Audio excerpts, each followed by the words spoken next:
Les recherches au laboratoire ESA portent sur les milieux aquatiques, divers types de milieux aquatiques, rivières, lacs, estuaires, zones marines côtières et milieux océanographiques.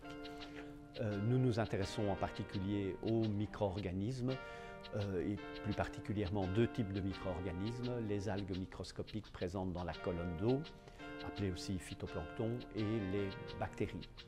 À l'heure actuelle, une douzaine de doctorants mènent leurs recherches au sein du laboratoire ESA sous la responsabilité des professeurs Isabelle Georges et Nathalie Gaypens. Quelques-uns de ces doctorants vont maintenant vous présenter succinctement leurs recherches. Alors au laboratoire, Anna et moi sommes celles qui travaillons plus sur de la microbiologie appliquée. Donc on travaille principalement sur les bactéries symbiotiques des éponges marines. Moi je cherche l'activité antibactérienne de ces bactéries contre des souches pathogènes dont le staphylocoque doré. Et moi je regarde l'activité de dégradation de chitine de ces bactéries.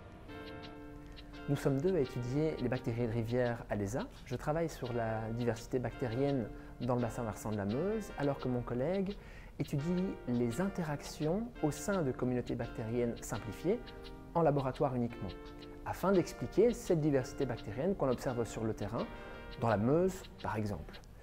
Nous étudions ces communautés bactériennes de rivière parce qu'elles sont encore très peu caractérisées, alors qu'elles ont un rôle primordial dans l'auto-épuration des eaux. Dans la partie dite phyto du labo, nous travaillons selon deux axes d'études. Un premier qui sont des cultures pures d'espèces phytoplanctoniques couplées à des échantillonnages sur le terrain, en mer du Nord principalement. Et le deuxième, c'est un volet de modélisation des écosystèmes aquatiques basé sur le premier axe d'étude. Et nous étudions principalement le DMSP et le DMSO, qui sont deux molécules produites par le phytoplancton et qui ont des rôles intracellulaires et qui ont également des influences sur la production des nuages. Et le deuxième axe, c'est l'étude finalement du mixoplancton, qui est ce nouveau paradigme qui rompt la dichotomie initiale entre phytoplancton et zooplancton, puisque maintenant nous savons qu'il existe de nombreuses espèces qui sont capables à la fois de réaliser la photosynthèse et à la fois être prédateurs, autrement dit donc l'hétérotrophie.